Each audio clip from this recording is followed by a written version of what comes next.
সম্মানিত খানজিয়া জামে মসজিদের আয়োজিত প্রতি বছরের মতন এবছরেও খানজিয়া জামে মসজিদের কমিটি এবং খানজিয়া ঈদগাহ ময়দানের মাহফিল কমিটির আয়োজনে এবং এই এলাকার মানুষের সহযোগিতায় পবিত্র শাবান মাস উপলক্ষে পবিত্র শবে বরাত উপলক্ষে আজকের এই অনুষ্ঠান কর্মসূচি এখনই শুরু হতে যাচ্ছে। উক্ত অনুষ্ঠানে আলোচনা করবেন আলহাজ হযরত মাওলানা হারুন রশিদ সাহেব, আরো আলোচনা করবেন হযরত মাওলানা আব্দুল ওয়াহাব সাহেব। আলহামদুলিল্লাহ নাহমাদুহু ওয়া নাস্তাঈনুহু ওয়া নাস্তাগফিরুহু ওয়া নু'মিনু বিহি ওয়া নাতাওয়াক্কালু আলাইহি ওয়া নাউযু বিল্লাহি মিন শুরুরি আনফুসিনা ওয়া মিন সাইয়্যাতি আ'মালিনা মান ইয়াহদিয়াল্লাহু ফালা মুদিল্লা লাহু ওয়া মান ইউদ্লিলহু ফালা হাদিয়া লাহু ওয়া নাশহাদু আন লা ইলাহা ইল্লাল্লাহু ওয়া নাশহাদু আন্না মুহাম্মাদান আবদুহু ওয়া রাসূলুহু الذي أرسله بالحق بشيرا ونذيرا وداعيا إلى الله بإذنه وسراجا منيرا فقد قال الله تعالى في كلامه المجيد والفرقان الحميد أعوذ بالله من الشيطان الرجيم بسم الله الرحمن الرحيم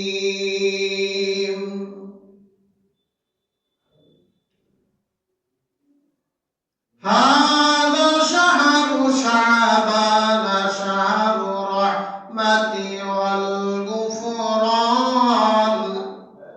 قال النبي صلى الله عليه وسلم إذا كانت ليلة النصف من شعبان فقوموا ليلها وصوموا يومها فإن الله تعالى ينزل فيها لغروب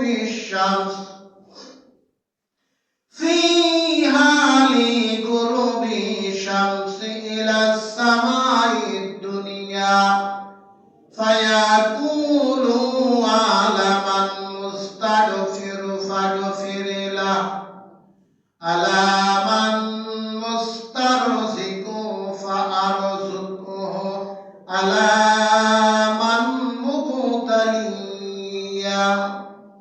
فأوافي على كذا لا كذا حتى يطلع الفجر رواه ابن ماجه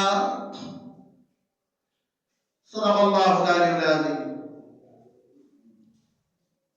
ইবনে মাজাহর বর্ণনায় হুজুর সাল্লাল্লাহু আলাইহি সাল্লামের একটা হাদিস তেলাওয়াত করেছি। যে হাদিসের অর্থ হলো আল্লাহ রাসূল বলেন, হে ঈমানদারগণ, আমার উম্মতেরা, যখন শাবান মাসের 15 তারিখ উপস্থিত হয় তখন তোমরা ওই রাত্রে নামাজ পড়ো এবং ওই দিনে রোজা রাখো, কেননা আল্লাহ তাআলা ওই দিন সূর্যাস্ত সময় প্রথম আসমানে অবতরণ করিয়া বলিতে থাকেন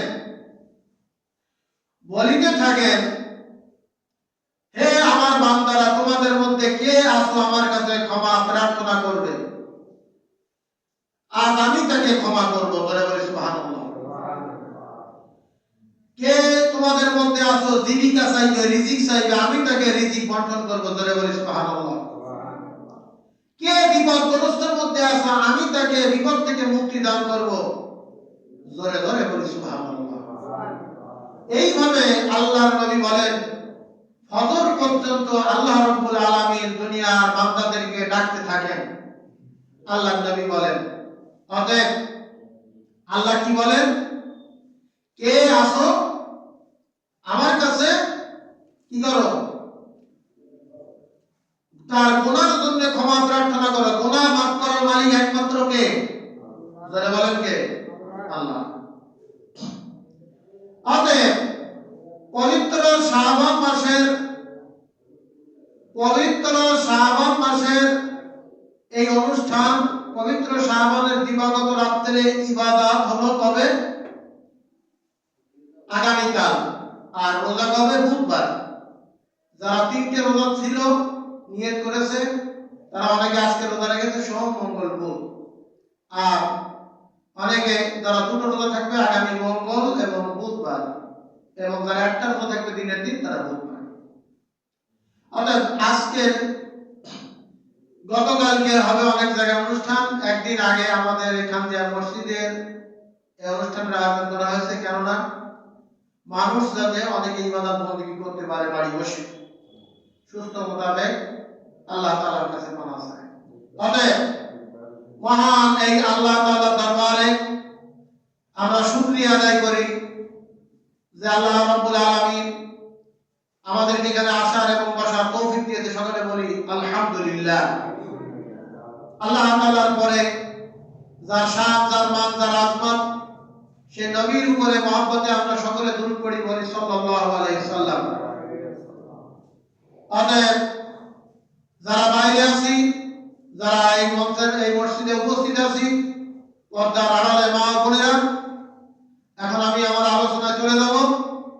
তার আগে আমি আপনাদেরকে আমার অন্তরস্থল থেকে মুবারকবাদ জানাই শবে বরাতের, শাবানের, এবং সালাম, আসসালামু আলাইকুম ওয়া রাহমাতুল্লাহি ওয়া বারাকাতুহু। অতএব আপনারা বাইরে ঘোরাফেরা না করে মসজিদে চলে আসুন এবং আল্লাহ তাআলার কাছে কি ধরনের ইবাদত করলে, কিভাবে ইবাদত করলে, কোন শ্রেণীতে তওবা করলে আল্লাহ তাআলা মাফ করেন এবং বান্দাকে আল্লাহর প্রিয় বান্দা হিসেবে গণ্য করেন, আজকের এই সুন্দর অনুষ্ঠান থেকে আমরা আলোচনা শুনব। কোরআন হাদিস থেকে পবিত্র শবে বরাত সম্পর্কে, শাবানের ফজিলত সম্পর্কে আমাদের মাঝে আলোচনা করবেন আলহাজ হারুন রশিদ ভাই এবং আমাদের হযরত মাওলানা আব্দুল ওয়াহাব সাহেব। অতএব আল্লাহর কাছে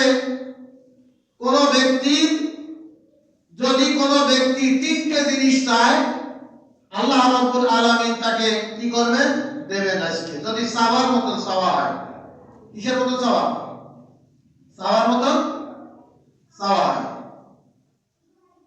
অতএব আল্লাহ রাব্বুল আলামিনের দরবারে চাওয়ার যে পদ্ধতি, এটা জানার দরকার না আমাদের? জানার দরকার কিনা? দরকার। হ্যাঁ। أعوذ بالله من الشيطان الرجيم. بسم الله الرحمن الرحيم. اللهم ارزقنا بركة شهر شعبان ووفقنا للعبادة فيه والاستنابة عن العصيان. إن الله ملائكته يصلون على النبي يا أيها الذين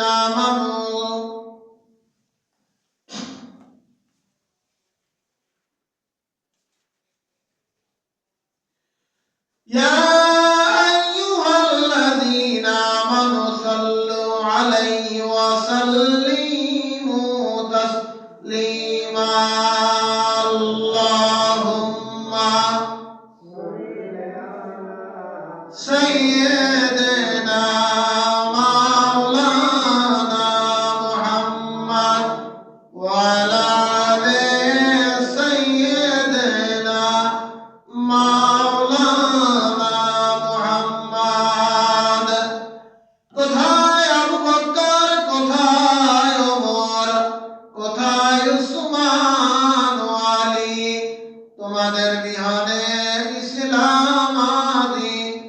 মদিনার পথে যায় চলি আল্লাহুম্মা সাইয়্যিদিনা মাওলানা মুহাম্মদ ওয়া আলা আলি সাইয়্যিদিনা মাওলানা মুহাম্মদ। আমার মুসলমান ভাইরা বলতেছিলাম এটা হলো শাবান মাস। অতএব আল্লাহর কাছে প্রত্যেক ঈমানদারের জন্য দোয়া করা উচিত। আল্লাহুম্মা রযুকনা বারাকাতা শাহরি শাবান। হায় আল্লাহ রাব্বুল আলামিন, শাবানের মাসের বরকত আমারে দান করো, সকলে বলি আমিন। ওয়াফিকনা লিল ইবাদাতি ফি ওয়াল ইস্তিনাবি আনিল ইসয়ান। এবং এই মাসে আল্লাহর গোলামি এমন ভাবে করতে হবে, আর এই মাসে এমন ভাবে আল্লাহর দরবারে ক্ষমা প্রার্থনা করতে হবে, আল্লাহর কাছে রিজিক কামনা করতে হবে। মহান আল্লাহর কাছে বিপদ থেকে নিজেকে এবং পরিবার পরিজনদেরকে, আহালকে, সমাজকে, দেশকে বিপদ থেকে এবং গোটা পৃথিবীর মুসলমানদের জন্য দোয়া করতে হবে যেন আল্লাহ বিপদ থেকে তুমি সমগ্র মুসলমানদেরকে নিষ্কৃতি দান করো। জোরে জোরে বলি সুবহানাল্লাহ, সুবহানাল্লাহ। মুসলমান আল্লাহর কাছে যদি কোনো ব্যক্তি দোয়া চায়, আল্লাহর কাছে যদি কোনো ব্যক্তি ক্ষমা চায়, আল্লাহর কাছে কোনো ব্যক্তি যদি রিজিক চায়, তাহলে কি আল্লাহ খুশি হন না বেজার হন? খুশি হন। জোরে বলেন কি হন? খুশি হন, খুশি হন। এখন যাদের প্রয়োজন নাই তারা বাইরে ঘুরতেছে, যাদের প্রয়োজন নাই তারা বাইরে ঘুরতেছে। অতএব আমার ভাইরা, আল্লাহর কাছে আল্লাহর ইবাদত কেমন ভাবে করতে হবে, আগামীকাল সেই রাত বুধবারের দিন 15 তারিখ, বুধবারের দিন রোজা, আর কালকে সন্ধ্যার পরে হবে 14 তারিখ দিবাগত রাত্রে, মানে 15 তারিখের আগে, আর একদিন আগে অনুষ্ঠান করা হচ্ছে। অতএব বোঝার আছে আমার মুসলমান ভাইয়েরা, মা বোনেরা, আল্লাহর দরবারে গোলামি হবে কেমন। আমাদের সমাজে প্রত্যেকটা মানুষ আমরা যখন কি করি, ইমানদার যারা নামাজ পড়ি, কম বেশি পড়ি, কেউ সপ্তাহের মধ্যে কয়বার পড়ি, পুরো সপ্তাহ পড়ি, কেউ শুক্রবারে আসি, কেউ ঈদের সময় আসি, কেউ জানাজার সময় শুধু দেখা নাই। অতএব আমার মুসলমান ভাইরা, আমরা যখন একবার যদিও আমরা কি করে সূরা ফাতিহা পড়ি, তাহলে আমরা সূরা ফাতিহার মধ্যে কি পড়ি? ইয়্যাকা না'বুদু ওয়া ইয়্যাকা নাস্তাঈন। হায় আল্লাহ, আমরা একমাত্র কার গোলামি করি? আল্লাহ। জোরে বলেন কার? আল্লাহ।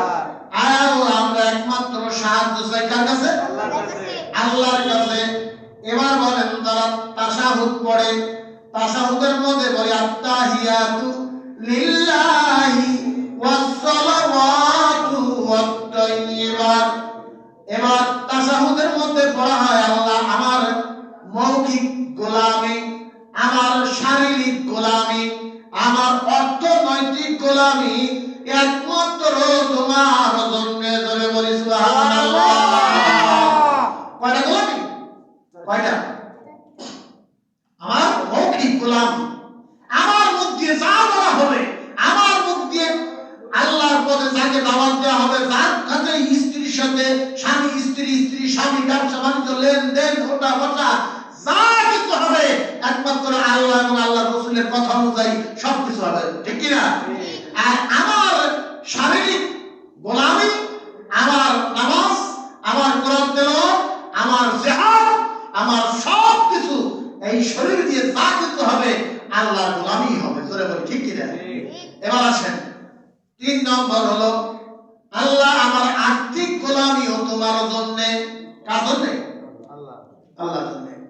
আমরা যেভাবে নামাজে বলি, যা আল্লাহ, আমরা যে সূরা ফাতিহার মধ্যে বলি আমরা একমাত্র তোমার গোলামি করি, তোমার কি করি? তোমার কাছে সাহায্য চাই। আর তাশাহুদে পড়ি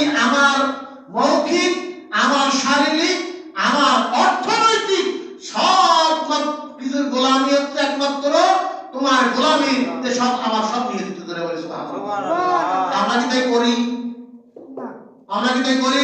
করি না। শবে বরাত শাবান মাসের আমাদের সমাজে তিন শ্রেণীর মানুষ। এক শ্রেণীর মানুষ হলো শবে বরাত শাবান মাস যখন শুরু হয় রুকিয়ার হালুয়া বেলতে বেলতে 50 কেজি চালের আটা ভাঙাইয়ে 60 কেজি চালের আটা ভাঙাইয়ে বেলতি বেলতি বেলতি বেলতি বেলতি বেলতি ও নিজেই বেরিয়ে যায় রুটির সাথে। এবার দেয় কি মিলাদ দেয়, হুজুরটাকে মিলাদ দেয়। কোন বাড়ি রুটি, কোন বাড়ি জিলাপি, কোন বাড়ি খিচুড়ি। এই হলো ইবাদতের ধারা, ঠিক কি না? এই হলো ইবাদতের ধারা। অতএব জীবনে চিন্তা করে যে বছরে তো আর কোনো মাস দান করি নাই, নামাজও ঠিক মতন করি না, আল্লাহর গোলামিও ঠিক মতন করি না। যদি শাবান মাসে এইটুকু না করি আল্লাহর মনে হয় বড় ক্ষতি হয়ে যাবে। আল্লাহ মনে হয় আমাদের উপরে রাগ করবে। জোরে জোরে বলি নাউযুবিল্লাহ। আল্লাহ বলে তোর মতন শয়তানের ইবাদত আমার প্রয়োজন নাই। তামাম জিন্দেগীর গোলামি হবে আমি আল্লাহর। আর শাবান মাস পবিত্র মাহে রমজানের আসার একটা আগের মাস। আল্লাহর নবী পবিত্র মাহে রমজান আসার আগে শাবানে বেশি বেশি করে রোজা রাখতেন, মানে রমজানের প্রস্তুতি নিতেন। শাবানে বেশি বেশি করে দান সদকা করো যেন রমজান মাসে বেশি বেশি করে তোমার হাত লম্বা হয়, ইফতারি দিতে যেন কৃপণতা না হয়। এই জন্য গোলামি হবে সারা বছর। আমার ভাইরা গভীর মনোযোগ। আল্লাহর গোলামি কেমন হবে? শাবান মাসে আল্লাহর কাছে কেমন তওবা করতে হবে। আর জীবনে কোনোদিন অন্যায় করা যাবে না। যদি সময় থাকে আলোচনা করব বহুত। একজন সাহাবীর হুজুর সাল্লাল্লাহু আলাইহি সাল্লামের সাহাবী হযরতে খাব্বাব রাদিয়াল্লাহু তাআলা আনহু, জোরে বলি সুবহানাল্লাহ। হযরতে খাব্বাব রাদিয়াল্লাহু তাআলা আনহু নবীজি কেমন আশিক ছিলেন, আল্লাহর কেমন গোলামি করলেন, এই ইতিহাস থেকে তার জীবনের সংক্ষিপ্ত বিষয় থেকে আমরা জানার চেষ্টা করব। হযরতে খাব্বাব রাদিয়াল্লাহু তাআলা আনহু আল্লাহর নবীর সাহাবী। এই সাহাবীর কথা যখন কোনো ব্যক্তি যদি অন্তর দিয়ে শোনে জীবনেও তার কোনোদিন চোখে পানি ধরে রাখতে পারবে না। হযরতে খাব্বাব রাদিয়াল্লাহু তাআলা আনহু, হযরতে বেলাল রাদিয়াল্লাহু তাআলা আনহু, এনারা ছিল একজনের বাড়ির গোলাম, ইহুদিদের গোলাম, মুশরিকদের বাড়ির গোলাম। হযরতে খাব্বাব রাদিয়াল্লাহু তাআলা আনহু, হযরতে খাব্বাব রাদিয়াল্লাহু তাআলা আনহু কি করলেন? ওনার যখন অন্তরের মধ্যে লা ইলাহা ইল্লাল্লাহ তাওহীদের কালেমার তাওহীদের যখন অন্তরে সাড়া দিল, মুহাব্বত তৈরি হলো নবীজির, তখন উনি কি করেন? হযরতে খাব্বাব রাদিয়াল্লাহু তাআলা আনহু গুনগুন করে লা ইলাহা ইল্লাল্লাহ মুহাম্মাদুর রাসূলুল্লাহ সাল্লাল্লাহু আলাইহি সাল্লাম এইভাবে পড়তে থাকে। একদিন হযরতে ওমর রাদিয়াল্লাহু তাআলা আনহু, অনেক মানুষ উপস্থিত মজলিসের মধ্যে, হযরতে ওমর রাদিয়াল্লাহু তাআলা আনহু বলতেছেন, ও উপস্থিত মানুষেরা, উপস্থিত নবী সাহাবীরা, তোমাদের মধ্যে খাব্বাব আছে নাকি? হযরতে ওমর রাদিয়াল্লাহু তাআলা বলার সাথে সাথে আল্লাহর নবীর সাহাবী হযরতে খাব্বাব রাদিয়াল্লাহু তাআলা উঠে দাঁড়ালেন যে লাব্বাই, এ ভাই ওমর আমি আছি। হযরতে ওমর রাদিয়াল্লাহু তাআলা বলেন যে খাব্বাব রে, তুমি একটু আমার বাম সাইডে এসে দাঁড়াও। হযরতে খাব্বাব রাদিয়াল্লাহু তাআলা হযরতে ওমর রাদিয়াল্লাহু তাআলা বাম পাশে যে দাঁড়ালেন। এবার বললেন যে হযরত ওমর বলেন, উপস্থিত ও নবীর সাহাবীরা, শোনো, খবরদার কেউ কোনো কথা বলবা না, আমি যা বলি তাই তোমরা শুনবা মনোযোগ সহকারে। হযরতে ওমর খাব্বাব রাদিয়াল্লাহু তাআলা কে বললেন, ভাই খাব্বাব, তোমার জিহ্বাটা একটু বাইর করো, তোমার জিহ্বাটা একটু দেখাও আমাদের।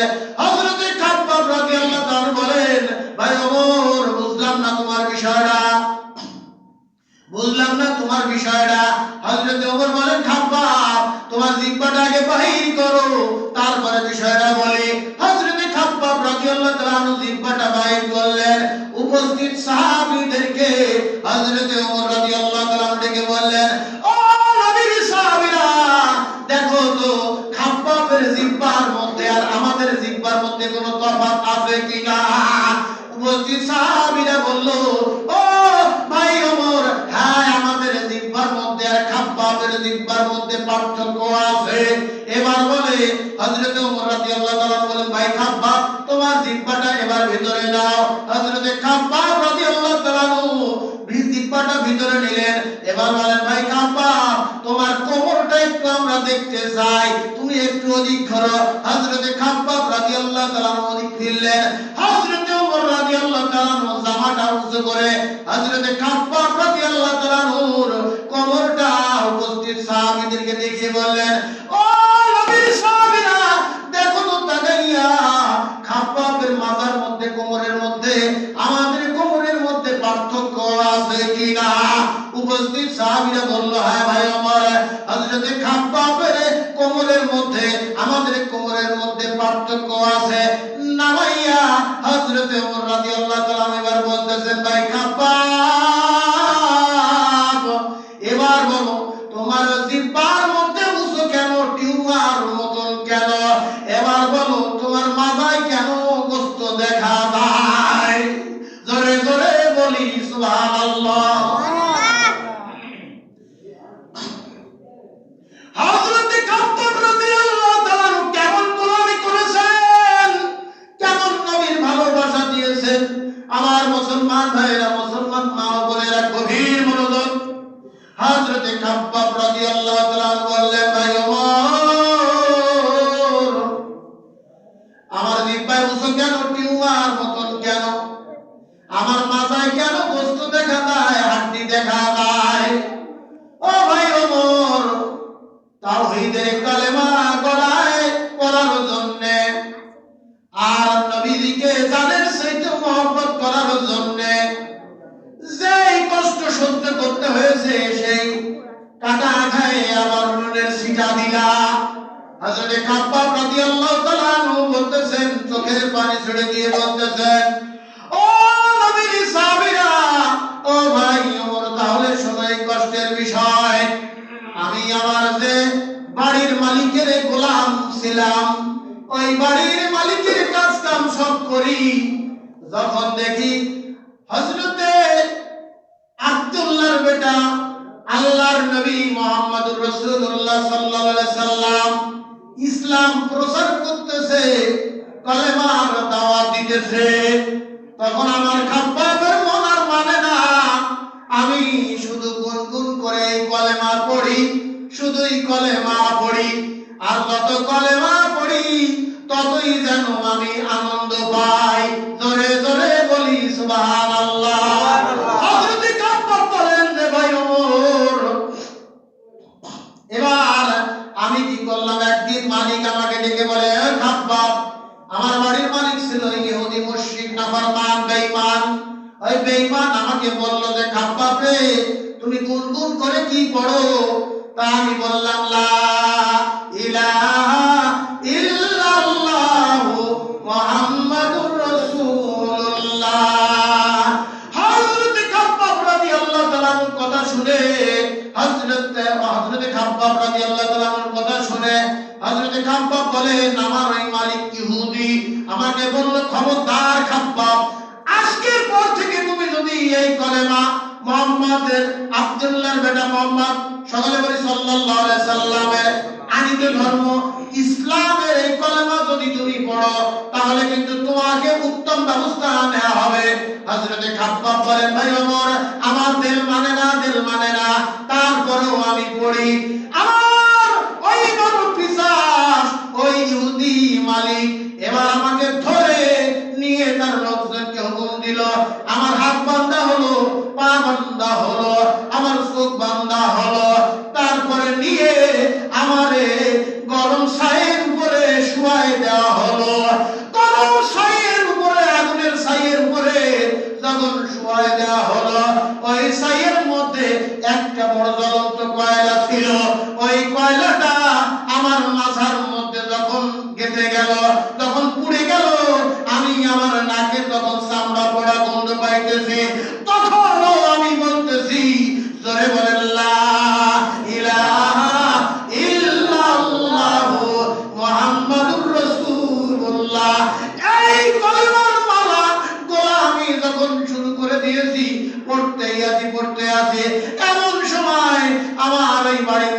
ইহুদি আমার জিহ্বাটা টান দিয়ে ধরে একটা আগুনের কয়লা আমার জিহ্বার মধ্যে দিয়ে দিল। জিহ্বার মধ্যে যখন দিয়ে দিল, আমি খাব্বাব জিহ্বাটা ভিতরেও নিতে পারি না, বাইরেও কয়লাটা ফেলাইতে পারি না, কিন্তু তারপরও আমি লা ইলাহা ইল্লাল্লাহু মালা আমি গলা থেকে ফেলাই নাই, মুহাম্মাদুর রাসূলুল্লাহ সাল্লাল্লাহু আলাইহি সাল্লামের মহব্বত অন্তর থেকে বিদায় দিই নাই। সুবহানাল্লাহ। হযরত খাব্বাব রাদিয়াল্লাহু তাআলার কথা শুনে উপস্থিত নবীর সাহাবীরা হযরত ওমর রাদিয়াল্লাহু তাআলার চোখ বেয়ে পানি পড়তেছে। কথা শেষ হওয়ার পরে হযরত ওমর রাদিয়াল্লাহু তাআলা আনহু হযরত খাব্বাব রাদিয়াল্লাহু তাআলা আনহুকে জড়ায় ধরে তার গায়ে গন্ধ শুকতেছেন। হযরত খাব্বাব রাদিয়াল্লাহু তাআলা মনে করতেছেন, বলতেছেন, ভাই ওমর, আমার গা থেকে কি কোনো দুর্গন্ধ আসতেছে? হযরত ওমর বলেন, ভাই খাব্বাব রে, তা না, তুমি ইসলামের জন্য, আল্লাহর জন্য, আল্লাহর নবীর মহব্বতে তোমার চামড়া পোড়া গন্ধ তোমার নাকে গিয়েছে, আর আমি তোমার শরীরের গন্ধ শুকে বুঝতেছি তোমার শরীর থেকে জান্নাতের সুঘ্রাণ আসতেছে। জোরে জোরে বলি সুবহানাল্লাহ। একটু ছড়ি পড়ি আল্লাহুম্মা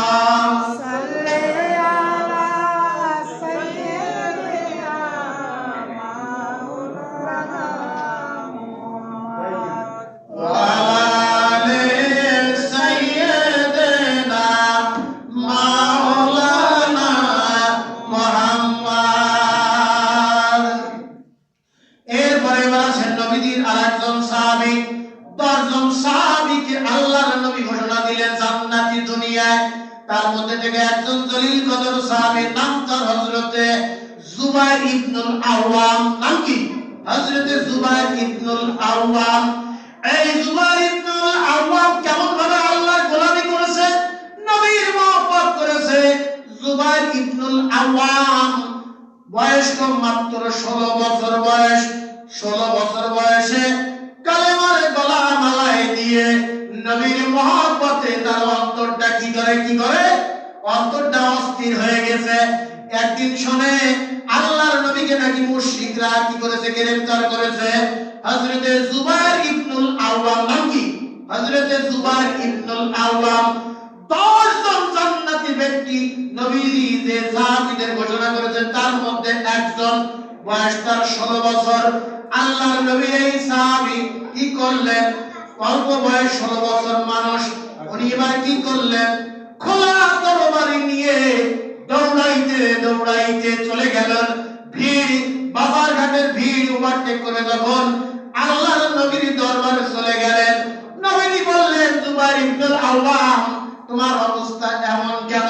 বলে, ইয়া রাসূলুল্লাহ, ইয়া হাবিবাল্লাহ, আমি কলেমার গলা মালায় পড়েছি, আপনাকে এত মহব্বত করি, ভালোবাসি। আমি শুনলাম আপনাকে নাকি মক্কার মুশরিকরা কাফেররা গ্রেফতার করেছে, অতএব আমার অন্তর আর মানে নাই, আমি তরবারি নিয়ে এসেছি তাদের প্রতিশোধ গ্রহণ করব। জোরে জোরে বলি সুবহানাল্লাহ। আল্লাহর নবী জুবাইর ইবনুল আওয়ামের জন্য সেদিন দোয়া করেছিলেন। এই জন্য আল্লাহর নবীর দোয়ার বরকতে, আল্লাহর নবীর ভালোবাসার কারণে দুনিয়ায় 10 জন মানুষকে যে জান্নাতি বলে ঘোষণা দিলেন, তার মধ্যে 16 বছরের এই বালক হযরতে আব্দুল্লাহ, হযরতে জুবাইর ইবনুল আওয়াম রাদিয়াল্লাহু তাআলা আছেন। ইসলামের ইতিহাসে সর্বপ্রথম সেই দিন উলঙ্গ তরবারি, মানে তরবারিতে কোনো খাপ ছিল না, এই উলঙ্গ তরবারি সর্বপ্রথম নবীর মহব্বতে ভালোবাসায় এই জুবাইর ইবনুল আওয়াম বের করেছিলেন। জোরে বলি সুবহানাল্লাহ। জুবাইর ইবনুল আওয়াম আমার ভাইরা কঠিন মনোযোগ, আল্লাহর গোলামি শুরু করলেন, নবীর মহব্বত শুরু করলেন। আর আমরা তো সবে বরাত আর সবে কদরের দিন সুদি বাদাত বন্দেগী করে গোলামি করি। আর এই 16 বছরের বালক কেমন আল্লাহর গোলামি করা শুরু করলো, নবীকে মহব্বত করা শুরু করলো। আল্লাহর নবী হিজরত করে মদিনায় চলে গেলেন যখন, এই জুবাইর ইবনুল আওয়ামের পরে অন্য অন্য সাহাবীদের উপরে যেমন ভাবে নির্যাতন শুরু হয়েছে, এই জুবাইর ইবনুল আওয়ামের পরে নির্যাতন শুরু হয়েছিল। অতএব জুবাইর ইবনুল আওয়াম হিজরত হিজরত করে হাবশায় যান, হাবশার পরে তারপরে মদিনায় যান, মদিনায় যাওয়ার পরে আল্লাহর নবী উপস্থিত, সাহাবীরা উপস্থিত, সাহাবীদের সামনে আল্লাহর নবী বলতেছেন জুবাইর ইবনে আল-আওয়াম, তোমাকে যে মক্কায় নির্যাতন করা হয়েছে তুমি আমার সাহাবীদের সামনে আনসারী মুহাজির এবং আনসারী মদিনা এবং মক্কার সাহাবীরা যারা উপস্থিত আছে তুমি বর্ণনা করে একটু সংক্ষিপ্ত বর্ণনা করো। হযরত জুবাইর ইবনে আল-আওয়াম বলেন ইয়া রাসূলুল্লাহ ইয়া হাবিবাল্লাহ, সব বেবে পানি পড়ে বলে ইয়া রাসূলুল্লাহ গো, ইয়া মায়ার নবী গো, দয়ার নবী গো, পৃথিবীতে বাপের পরে চাচা বেশি মহব্বত করে, মার পরে খালা বেশি মহব্বত করে, অতএব আমার পিতার পরে আমার চাচা আমাকে খুব মহব্বত করতো, আমার চাচা আমাকে ছোটবেলায় খুব আদর যত্ন করতো। আমি যখন কলেমার গলা মালায় পড়লাম, নবীর মহব্বত যখন অন্তরে দিলাম, আমি আমার চাচা কি করলো, আমাকে বলে জুবাইর ইবনে আল-আওয়াম তুই কলেমার গলা মালা থেকে ফেলা এবং আব্দুল্লাহর বেটা মুহাম্মাদের ধর্ম আনি তুই ইসলাম গ্রহণ করিস না। আব্দুল্লাহর বেটাকে যারা মহব্বত করেছে তাদের অবস্থা কিন্তু খারাপ হয়েছে, তার অবস্থা কিন্তু খারাপ হবে। হযরত জুবাইর ইবনে আল-আওয়াম বলেন চাচা গো, আমি তোমরা আমার উপরে যতই নির্যাতন করো, আমি মুহাম্মদ সাল্লাল্লাহু আলাইহি সাল্লামের মহব্বত থেকে, মুহাম্মদ সাল্লাল্লাহু আলাইহি সাল্লামের আনিত ধর্ম ইসলাম থেকে এক যারা পরিমাণ পিছু পা হব না। বুঝা গেছে কি বলছেন? কি বলছেন? নবীর সাহাবীদের গোলামি আর আমাদের গোলামির মধ্যে পার্থক্য কি, এটা বুঝাইতে চাইতেছি অল্প সময়ের মধ্যে। হযরতে জুবাইর ইবনে আল-আওয়াম এবার বর্ণনা করতেছেন, ও রাসূলুল্লাহর সাহাবীরা শোনো, আমার চাচা আমাকে একদিন দুই দিন মক্কার মুশরিকরা আমাকে কি করতে থাকে, থ্রেট করতে থাকে, করে না? আমাদের এলাকায় করে না? তুই যদি ওই দল না ছাড়িস তোরে কিন্তু একেবারে ক্লিয়ার দিয়ে ফেলে দেব, বলে না? ব্যক্তি স্বাধীনতা নাই, ব্যক্তি স্বাধীনতা নাই। অতএব ব্যক্তি স্বাধীনতা নাই কি কারণে? জাহেলরা কোনো সময় ব্যক্তি স্বাধীনতা দেয় না, কিন্তু আল্লাহ ওয়ালা যুগশ্রেষ্ঠ আল্লাহর ওলিরা, যুগশ্রেষ্ঠ আলেমেরা সবসময় মানুষকে ব্যক্তি স্বাধীনতা দিয়েছে। আল্লাহ পক্ষ থেকে দাওয়াত দিয়েছে, আপনি মানলি মানেন, না মানলি মানেন না, সেটা আপনার বিষয়। জুবাইর ইবনে আল-আওয়াম বলতেছেন, ও নবীর সাহাবীরা শোনো, ও আল্লাহর নবীর সাহাবীরা, আমার চাচা আমাকে থ্রেট করতে থাকে, ইসলাম ছাড়ো, মুহাম্মদ সাল্লাল্লাহু আলাইহি সাল্লামের মহব্বত ছাড়ো। আমি ছাড়লাম না। ইয়া রাসূলুল্লাহ, ইয়া হাবিবাল্লাহ, আমার যে চাচা আমাকে মহব্বত করতে, এই চাচা এবার কি করলো, লোকজন জড়ো করে আমাকে কি করলো, হাত বাঁধা হলো, পা বাঁধা হলো, তারপরে আমাকে কি করা হলো, বারবার থ্রেট করা হলো। তারপরেও যখন আমি শুনলাম না, এবার আমাকে হোগলা, চেনেন হোগলা? হোগলার মধ্যে পেঁচাইয়া দড়ি দিয়ে টাইট করে বাঁধলো। বাঁধার পরে ভাই দেখবেন, যারা বিড়ি খায় ওই বিড়ির ধোঁয়া যখন নাকের মধ্যে যায় কেমন জ্বালা করে নাক। যে মহিলারা যখন রান্না করে চুলোর পাশে বসে, ওই চুলোর যখন ধোঁয়া যায় তখন কি অবস্থা হয়, যে পুরুষেরা রান্না বাড়া করে ওই ধোঁয়া যখন যায় তখন মনে হয় কি যে মাথা সহ জ্বালা করে অন্যরকম পরিস্থিতি হয়। এই যদি এই অবস্থা হয়, তাহলে একটা মানুষের যদি নাকের মধ্যে যদি সামনে আগুন ধরাইয়া ফু দিয়া যদি তার নাকের মধ্যে প্রবেশ করানো হয়, তাহলে তার অবস্থা কি জানি হয়। হযরতে জুবাইর ইবনে আল-আওয়াম রাদিয়াল্লাহু তাআলা বলেন, আমি ছোট মানুষ, আমার অবস্থা এমন করার পরে, হাত পা বাঁধার পরে, হোগলায় পেঁচানোর পরে আমার চাচা ওইরকম আগুন ধরাইয়া ফু দিয়া দিয়া আমার নাকের মধ্যে ধোঁয়া ঢুকাইয়া দেয়। আর যখন ধোঁয়া ঢুকাইয়া দেয়, আমি কখনো হুঁশারা হয়ে যাই, আবার কখনো আমার নিঃশ্বাস বন্ধ হয়ে যায়, মনে হয় আমি মৃত্যুবরণ করব। এমন কষ্ট সহ্য করার পরে এক নয়, দুই নয়, তিন নয়, এইভাবে কিছুদিন চলতে থাকে। হযরতে জুবাইর ইবনে আল-আওয়াম বলেন, চাচা গো, আপনি যদি এর চাইতে বড় নির্যাতন আমার উপরে চালান, তারপরও আমি কলেমার মালা গলা থেকে ফেলাবো না, মুহাম্মদ সাল্লাল্লাহু আলাইহি সাল্লামের ভালোবাসা অন্তরকরণ থেকে আমি কি করব না, আমি কি পরিত্যাগ করব না। জোরে বলে সুবহানাল্লাহ। আল্লাহ আমাদেরকে সঠিক গোলামি করার তৌফিক দান করুন, খাস তওবা করার দান করুন। আল্লাহ তাআলা আমাদেরকে পবিত্র শাবান মাসের মর্যাদা হিসাবে যেন আমরা আল্লাহর কাছে খাস তওবা করি, আর গুনাহ করবই না। নবীজির সাহাবী তাবিঈন হাক্কানি আল্লাহর ওলিদের মতো যেন আমরা আল্লাহর গোলামি করতে পারি। আল্লাহ সেই তৌফিক দান করুন। সকলে বলি আমিন। ওয়া আখিরু দাওয়ানা আলহামদুলিল্লাহ।